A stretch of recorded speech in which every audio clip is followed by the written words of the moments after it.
मैं सिर्फ ये क्लैरिफाई कर दें क्योंकि आप ऑफिशियल स्पोक्स पर्सन हैं इमरान खान साहब के।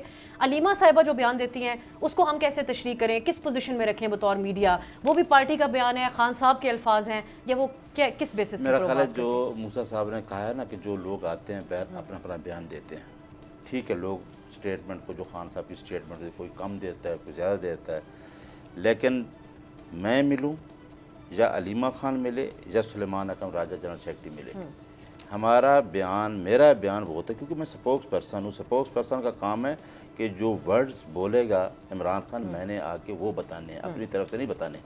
हाँ जी, और इसी तरह अलीमा खान भी वो बयान देती है जो खान साहब कहते हैं, और वो कहती भी होती कि शायद फलां आदमी ने ये बयान नहीं दिया। तो मेरा ख्याल है अब तो उसकी मुलाकात भी नहीं होती। जो बहनें जाती हैं डॉक्टर उज़्मा और नौरीन को जाने देते हैं, वो बयान देती थी, फिर अलीमा खान अलीमा साहिबा जब बताएं कि खान साहब ये कह रहे हैं तो उसको ऑफिशियली खान साहब का बयान हम समझें या आपके बयान का वेट करें उस पे? नहीं, देखें ना, खान साहब के जब आप ऑफिशियल आदमी को नहीं जाने देते तो जो बयान बाहर आएगा लोगों ने बयान तो देना है, लेकिन जो मेरा बयान होगा स्पोक्स पर्सन का वो खान साहब का बयान होगा। लेकिन जो बयान उनकी बहनों के जरिए आ रहा है, क्योंकि फैमिली के लोग हैं, तो वो भी बयान तो उनके ही बयान है ना। चलिए फिर वो सलमान राजा साहब कहते हैं बहन के जाती जज्बात है, फिर एक क्रेडिबिलिटी का बयान के हवाले से जरा प्रॉब्लम रहता है। लोगों को जाने नहीं दे रहे, लोग जो बाहर खड़े होते हैं उनको भेज दिया जाता है, जो लिस्ट जाती है हाई कोर्ट के उनको। अब हमें देखना।